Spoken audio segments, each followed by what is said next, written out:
Hi, Erwin Arnstein here again with yet another different tuba for us to look at today. This one is an interesting one. It has some history behind it. It was sold at eBay auction, bought from the estate of Hugh Brannum. You'll know him as Mr. Green Jeans. He was also the tuba player and arranger with Fred Waring and his Pennsylvanians. It was a 1920s Foxtrot orchestra. He worked at a radio station that had Bob Keeshan in it, who was Captain Kangaroo, and obviously the relationship there led to his job in the children's programming.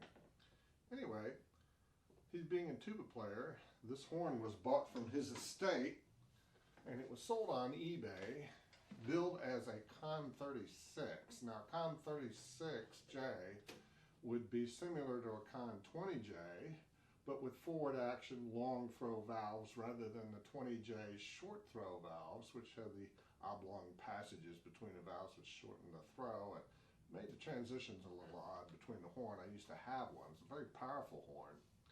Instead, this is closer to, if you look at the Simonetti tuba collection, you'll see a Conn New Wonder 52J in double B flat. Now, Conn's records were lost, so I've seen various, this is called a 48J or whatever, and I've seen brochures saying that, you know, it was a favorite with August Helleberg, who actually liked rotary valves, and they actually made a few rotary valve Conns for him.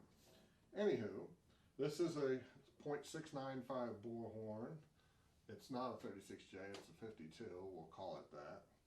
It's a nice horn, it's an older horn, you know, made in 1924 or thereabouts, judging from the serial number, and it has some wear on the valves. Now, fortunately, in today's world, we have available to us stuff like ultra pure oils or Hetman's key oils, and they're Yamaha vintage oils, and they work better in these older horns because they're a little thicker and they help seal them up.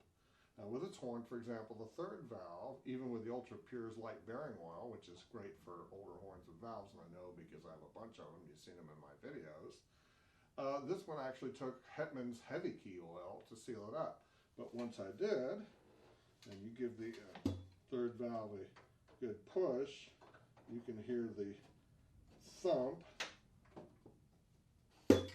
like that. And then when you hear that thump, of course, that means you've got enough decent compression that the valves aren't too leaky, and you can actually play the horn pretty well. So having said that, how does it sound? Now, the nice thing about a recording bell is you can hold the horn this way, turn the bell up, and have the central upright, or you can have it this way with the bell turned forward, and then use it as more direct. So let's hear a few notes on it. I'm using a Rose Solo mouthpiece with this, in case you're wondering.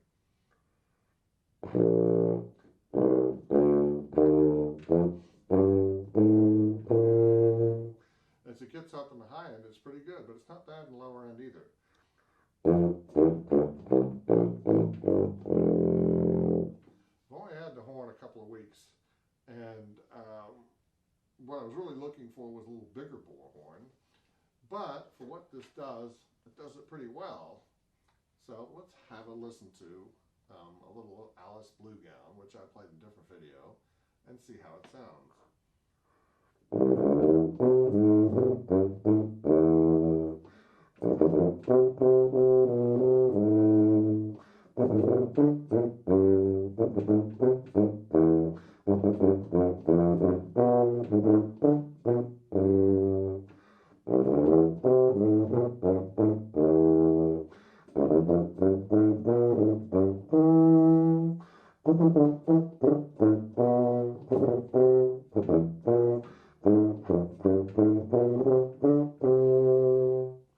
So it has a nice mellow sound. It sounds bigger than a small bore tuba that you would think it was, so don't let those things bother you.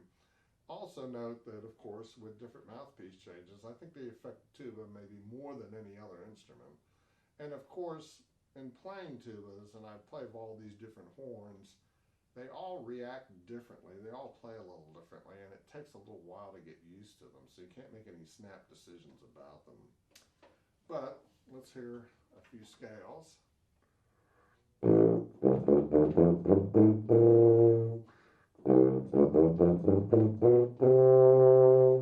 being a fourth valve instrument, of course, you can get a little better intonation on the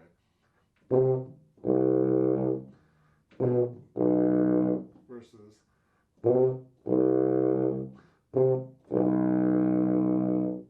now. You see a lot of tuba players and they mess with the slides while they're playing and jack them in and out. For what I do, which is playing a 1920s Foxtrot orchestra, I never found that necessary. And I do play in the New Texas Symphony with these same old horns, and I don't do a lot of that either. I guess the idea is that you could change and correct for intonation without affecting the tone by changing your embouchure, tightening it up, loosening it up to do that. I never felt a big need to do that. It may be because years ago I had a Miraphone, a rotary valve euphonium, and that horn, tuning was all over the place on it. But once I found I could play it in tune, then I could play anything in tune. So maybe that's more about me than other players, or philosophy on how you play the horn.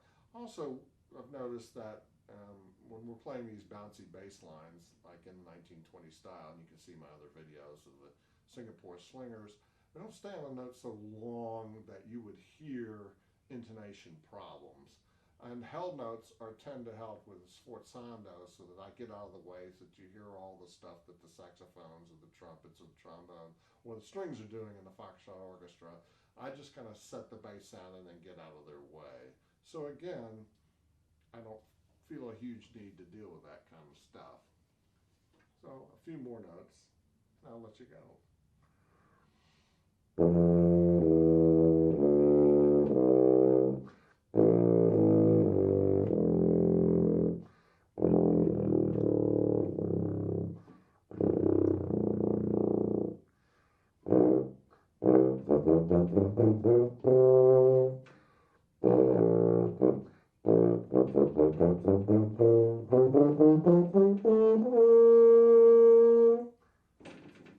So there you have it, the Conn 52J New Wonder. It's in pretty damn nice shape. It has had some wrinkles taken out of it. You can see the repairs on it. It's had some dents, and there's a little breakdown of the lacquer, but you know, shoot, 1924, so the time of this video, it's already, what, 91 years old, so considering that, it's pretty well made. Very nice horn. Hope you enjoyed the demo and weren't too bored by my philosophical blithering. Thanks for watching.